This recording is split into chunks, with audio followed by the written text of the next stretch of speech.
Snoop Dogg walks into his own dealership in disguise, only to be underestimated by his own staff, and watch the shocking twist that teaches a lesson in respect. Like, subscribe, and comment your thoughts on this eye-opening encounter.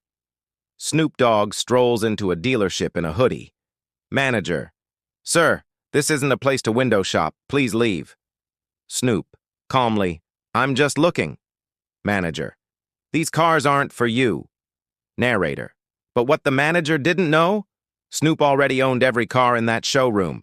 The manager strutted back to his desk, whispering to a colleague with a smirk. "Another wannabe wasting our time," he muttered, not realizing that the cameras positioned around the showroom weren't just for security. They were there for the new owner's first surprise inspection. Snoop walked slowly through the showroom, running his fingers over the polished hood of a luxury sports car. His demeanor was calm, collected, almost detached. Yet every move he made carried weight. Some salespeople noticed, whispering, "Isn't that Snoop Dogg?" No way. If it was him, he wouldn't be dressed like that. Celebrities don't just walk in like regular customers. But the manager, proud and arrogant, doubled down. He stormed across the showroom, voice loud enough for everyone to hear. Manager: "Sir, I told you. These cars aren't for browsing. This isn't a rap video set. Customers here actually buy." Snoop tilted his head, a half-smile forming. "You sure about that?" The tension was thick. A couple of employees shifted uncomfortably. Others avoided eye contact, unwilling to challenge the manager's authority but uneasy with his tone. The old rules of retail, built on assumptions, were about to clash with reality. Then Snoop leaned casually against a black SUV. "Tell me," he asked, "how much for this one?" Manager: "Out of your range. Let's not waste time." Gasps filled the room.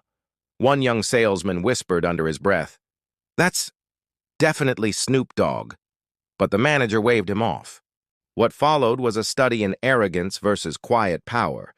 The manager rattled off reasons Snoop didn't belong there: his attire, his casual speech, his supposed lack of seriousness. But every jab only revealed his bias, and every dismissive remark was digging him deeper into humiliation. Behind the glass office upstairs, two executives were watching closely. They knew Snoop had just finalized the purchase of the entire dealership chain. This visit wasn't random. It was deliberate, a way to test the culture inside his new business. And right now, that culture was failing spectacularly. Back on the floor, the atmosphere grew colder. Some employees looked down in shame. Others tried to signal to the manager, but his pride blinded him. Snoop, meanwhile, remained unfazed. He walked toward the exit, then stopped. He turned, pulled out his phone, and made a single call. Snoop: "Yeah, I'm here. Bring the paperwork." Moments later, the front doors swung open. A man in a suit carrying a thick folder walked briskly in, flanked by two assistants. The papers were unmistakable: ownership documents, contracts, and the official transfer of the dealership. The room went silent. Employees froze. The manager's smirk vanished. Narrator voice: What looked like an ordinary confrontation was about to flip into a lesson the manager, and everyone watching, would never forget.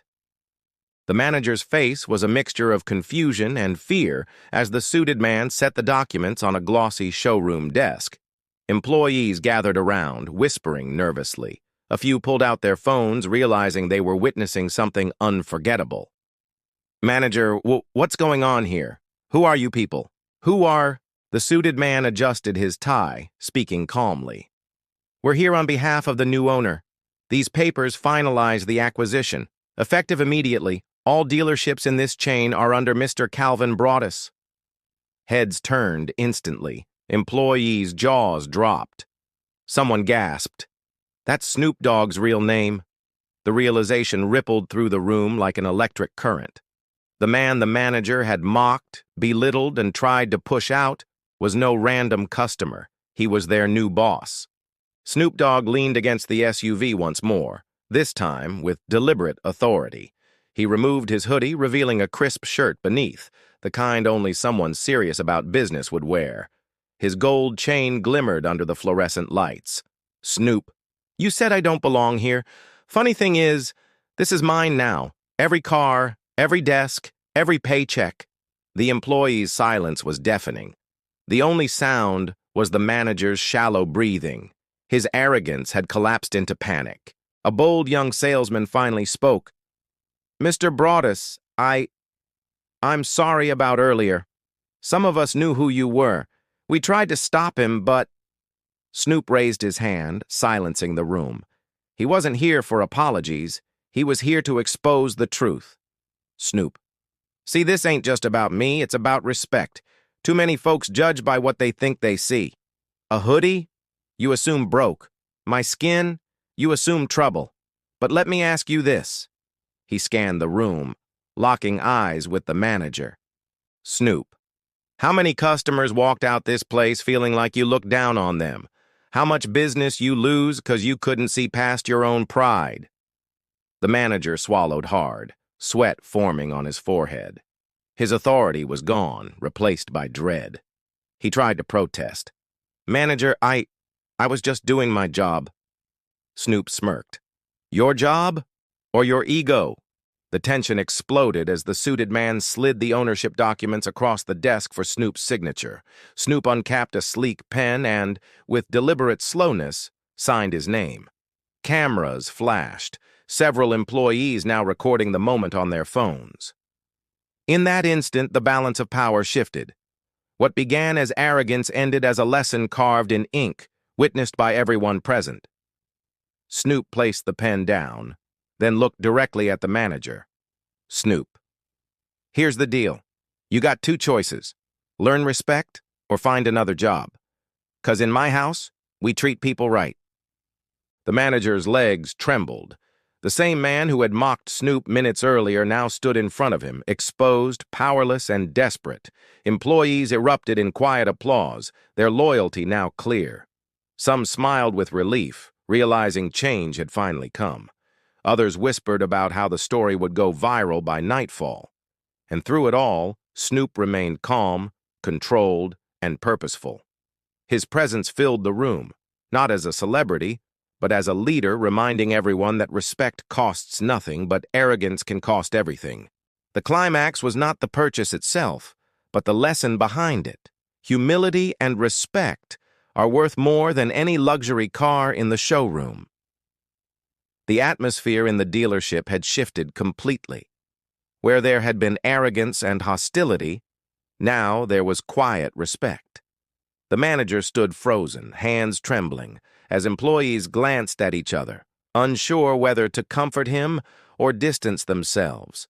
Snoop, however, wasn't interested in dragging the moment out for humiliation's sake. His focus was bigger. He stepped forward, addressing the staff not as a celebrity, but as their new leader. Snoop, look, I ain't here to flex. I ain't here to rub this in. But what happened today? That's exactly what I'm trying to change. People come in here looking to spend their hard-earned money.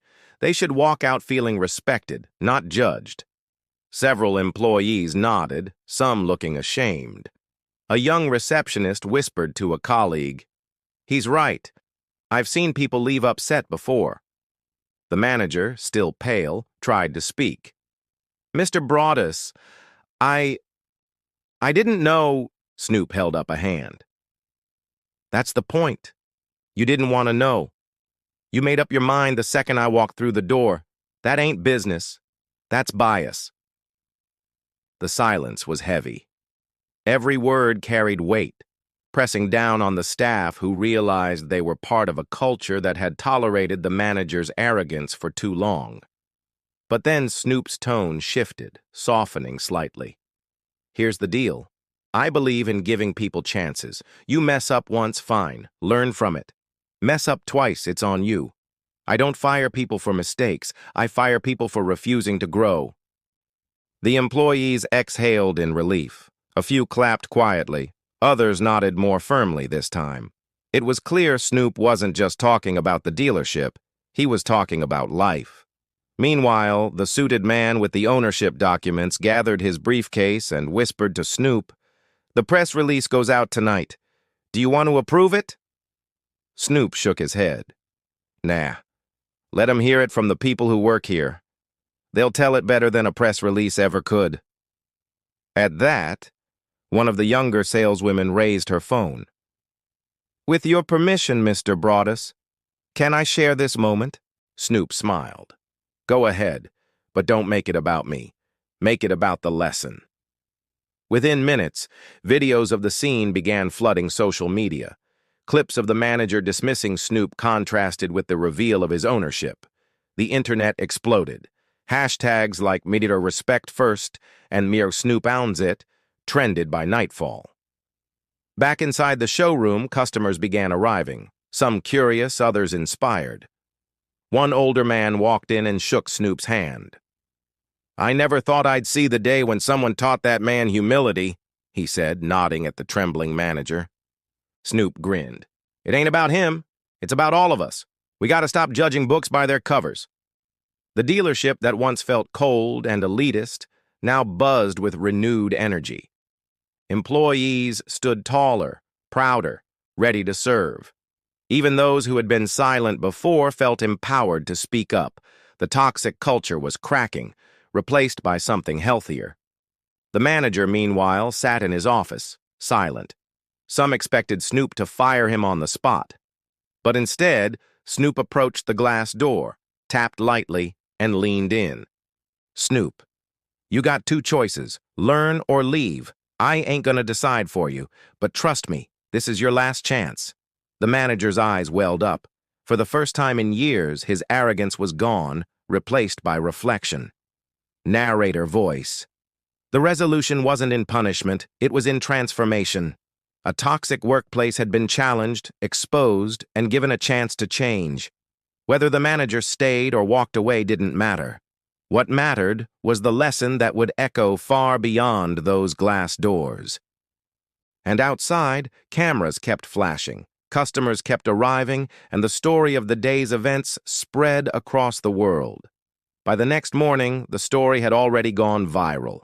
News outlets replayed the footage. A manager arrogantly dismissing a man in a hoodie only to discover he was the new owner, and not just any owner, but Snoop Dogg himself. Across social media, millions shared the clip. Some laughed at the manager's downfall. Others applauded Snoop for handling the situation with calm dignity instead of anger.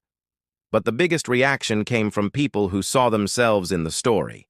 Customers who had been judged unfairly, overlooked, or treated as though they didn't belong. Headlines captured the mood.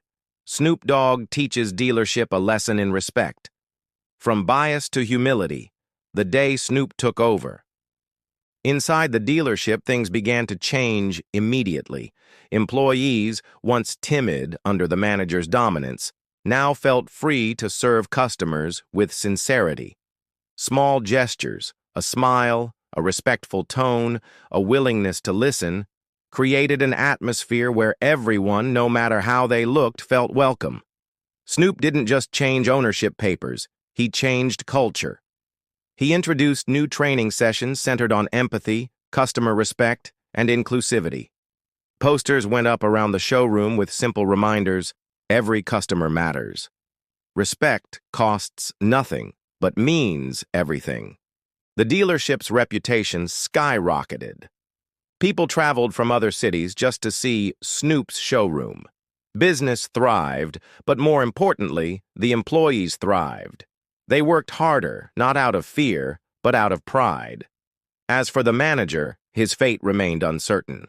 Some days he showed genuine effort to improve. Other days, his old arrogance resurfaced. Snoop never fired him outright, but he made sure the man understood that his second chance was on borrowed time. Narrator voice. The true power of the story wasn't in Snoop's ownership, nor in the manager's downfall. It was in the reminder that respect is universal. No amount of money, no status, no fancy suit should determine who gets treated with dignity. Weeks later, Snoop returned to the dealership for a community event. Crowds gathered, families took pictures, and customers lined up for test drives. Standing in front of the showroom, microphone in hand, Snoop delivered a closing message that echoed the heart of the entire experience. Snoop: "Listen, y'all. Life's too short to judge people by their looks. That hoodie you laugh at? That could be the boss. That quiet man in the corner? He could be the one signing your paycheck tomorrow. Don't let pride blind you. Lead with respect, and everything else will follow." The crowd erupted in applause. For them, this wasn't just about cars, it was about values. In the weeks that followed, other dealerships across the country took notice. Some managers used the story as a lesson for their staff. "Don't be that guy," they'd say, referencing the arrogant manager who had become infamous online. And in homes around the world, the story sparked conversations. Parents told their children about the dangers of arrogance. Workers reminded each other to treat customers kindly. Snoop's lesson had outgrown the dealership. It had become a cultural moment. In the end, a confrontation that started with disrespect ended with a legacy of humility. What one man saw as a routine dismissal became a worldwide reminder that respect is not earned by status. It is owed to everyone by default.